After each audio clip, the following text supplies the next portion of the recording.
So right now it's the end of February, and where I'm at, I still got about 4 feet of snow I'm dealing with.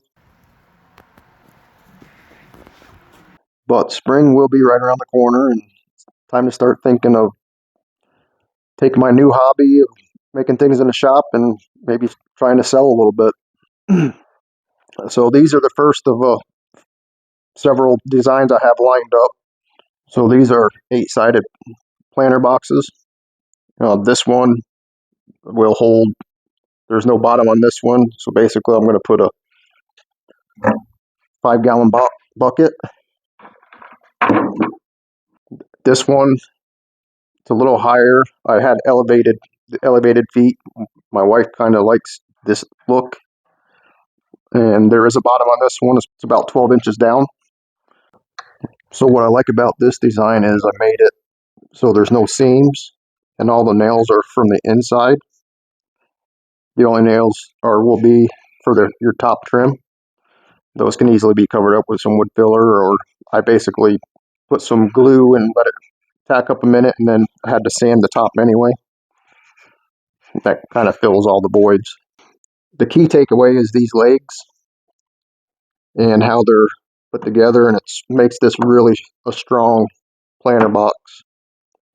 Whereas otherwise, if there were seams in it, it'd probably have a lot more tendency to split apart. But this way, it's never going to split apart. So this particular planter takes 3 fence pickets and about 63 inches of 2x4 material, and that's about it. This one takes 4 pickets, all cedar, and the legs about 73 inches of a 2x4. I did make a cut list sheet up. I drew one out. I don't have like a program, basically I just sketch stuff out and I'll just build that way. But I did kind of draw out like a kind of a detailed cut list. Let me show you the 5-gallon bucket one with no bottom first. Yeah, I'm not sure if this helps or hinders, but this one's going to take 3 fence pickets, and you'll have 6-inch long point to long point. I'm going to show you how to build these, but here's the cut list. These are 22.5 degrees, and I ended up squaring all my pickets to 5 inches wide.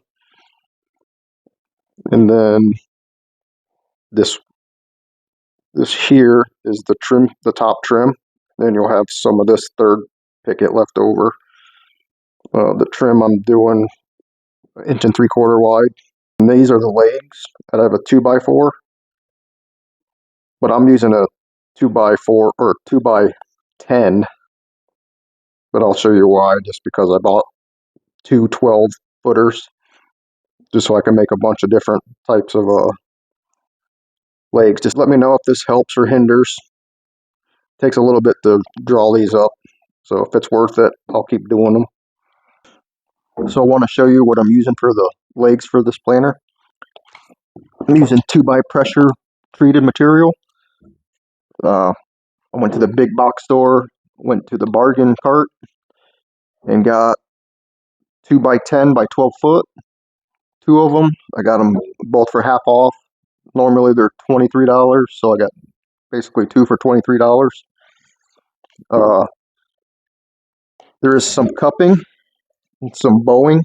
I figured I'm going to be going, my legs for this one's going to be 15.5, so I should take care of the bow sections. For the cupping, it's basically where it starts cupping. It's where the pith is, at the heart of it. So I'm just going to cut it in half, and then I can, it's a lot easier to square up your sides without it all cupped. And then 6 legs, I'll cut another 15.5, get another 2. So you could use a 2x4 pressure treated. I got these because I'm going to be doing several different kinds. So that's why I just got the bigger material. If you're going to be doing bulk of these, I would suggest getting the bigger material and then milling it down, and go to the bargain bin and maybe you can save a buck. Okay, for the legs, we're going to be cutting 15.5, and then we're going to be ripping them 1.25 inches.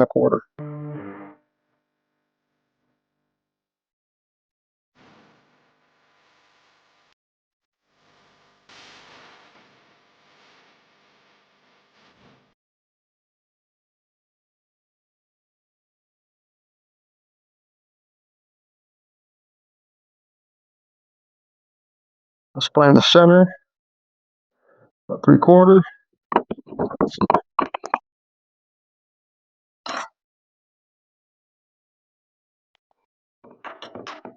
Again, this is the 1.25 inches. This is the thickness, 1.5 inches the width.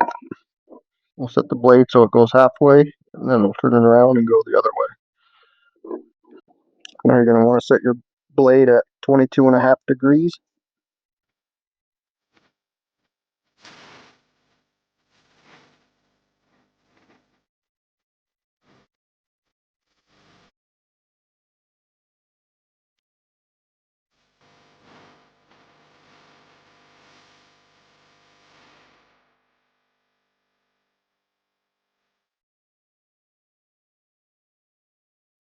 So after you got all your outside points done on your legs, move your fence. You're going to have to line up to where that meets the center line, and then you'll have to adjust your height.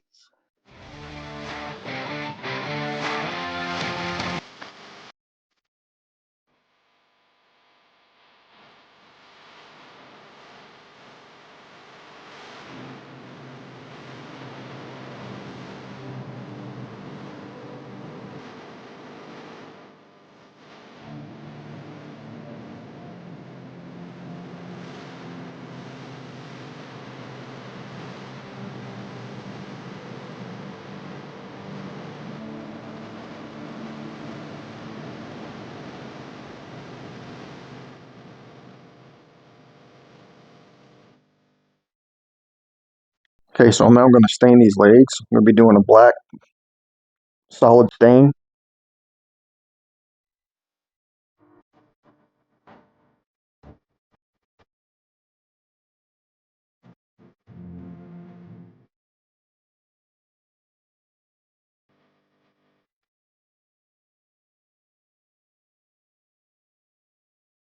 Okay, while the legs are dry, we'll do our pickets. So as you can tell, these are pretty bowed. I went ahead and planed a little bit of these off. This part that's going to be showing. The other side I didn't worry about. But to take care of the bows, because we're going to be needing 6-inch long point to long point, beveled at 22.5 degrees. So I think I'm going to do right now is just cut some 13-inch sections, and then I can run it through the table saw and square each edge, and then do the bevels. We're going to need 24 pieces at 6-inch, so I'll just cut 12 at 13 for now.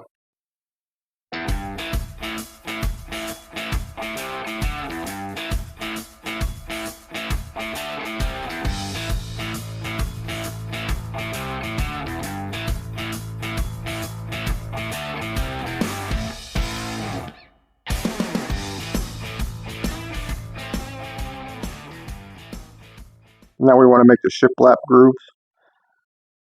Basically, it's going to be divided into 3. So I got 1 5/8 in between. Last one will be a straight cut or dado or rabbit. Basically, what we're doing is where these marks are, we'll 45 into it and then a straight cut. 45 into it and a straight cut. And this will be 45. And then the next piece will be 45 and then sit on that straight cut. I'll demonstrate.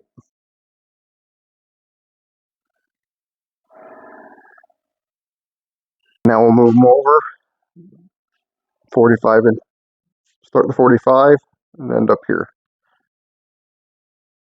That's what she looks like. And we'll do all the rest of them, and then we'll do the other one.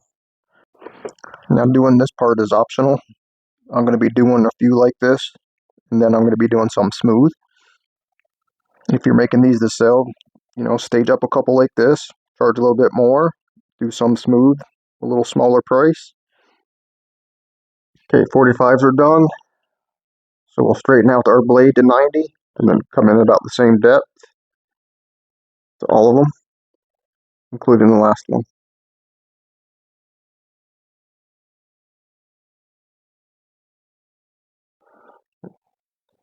Okay, so that's what it should look like. So we're going to cut them 6 inches.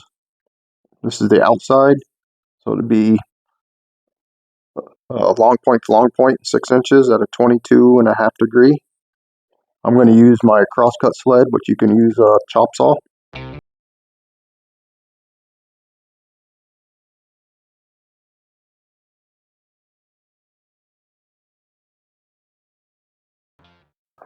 Now we'll just put the pieces together. Got our legs. I'm drawing a line in the angle just to see it better.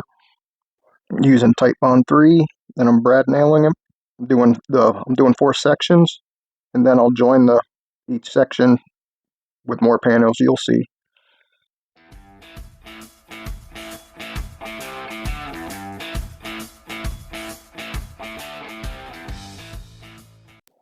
Now here's where I should have got smart and used clamps. I did start using them towards the end of this, and then on the next one. So clamps here, once you got your pieces on to join the other one, best just to clamp it together. Would have went a lot smoother and quicker.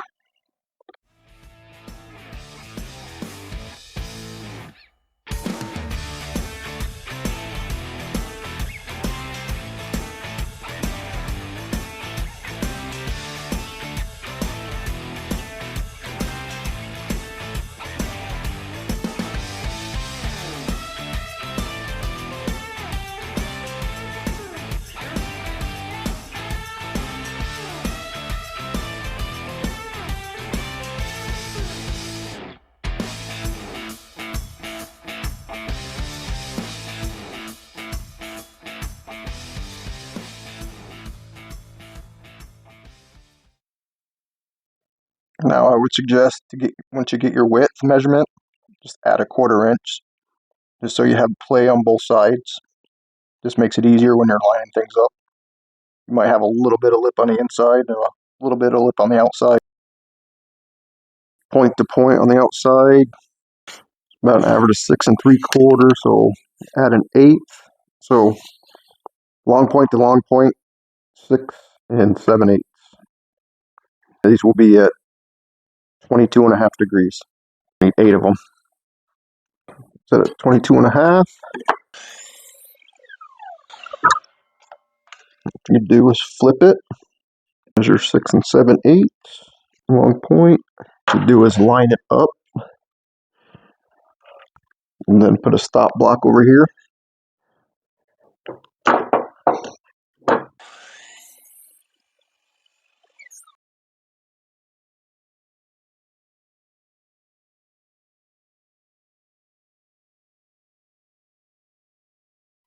Now for this part, it's easier to just glue them first with some CA glue and some wood glue, and then fit it on top just so you can get a good placement.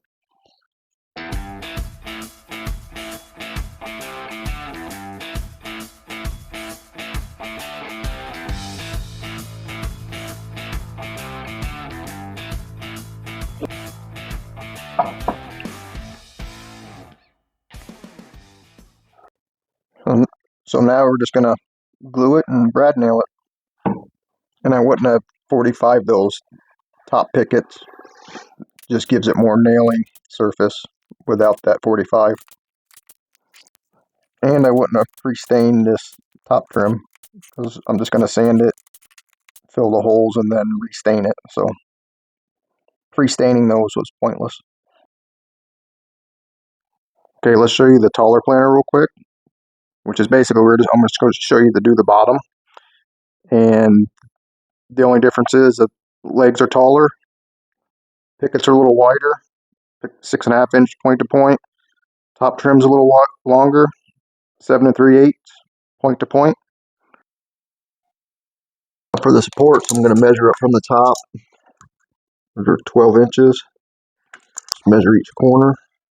In between these are 6. So for the ledger, I'm going to use the pressure treated I got from the legs left over. So I'll just rip these down 5/8, cut them down 6 inches with a 22.5 degree bevel, glue it, and then brad nail it. And I'll probably rip these in half.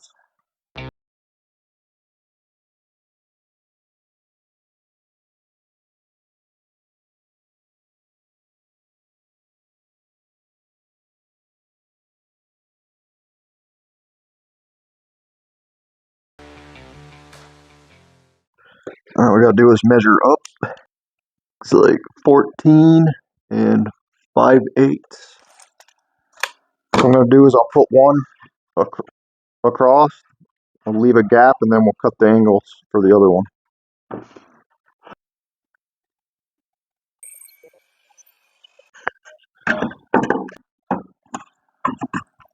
So I'll rip 2 of them down at 4 1/4. 14 and 5/8. 45 it, both corners on both pieces. Like I said, I'll leave those gaps for drainage. I'll probably drill 2 1/4 inch holes here, 2 1/4 inch holes here, and maybe a couple in the center. Now, if you didn't want this gaps, you would slide this over and then just cut a strip to fill that gap. But like I said, I'm going to cut some holes for drainage anyway. Typically, you'll put fabric down. So,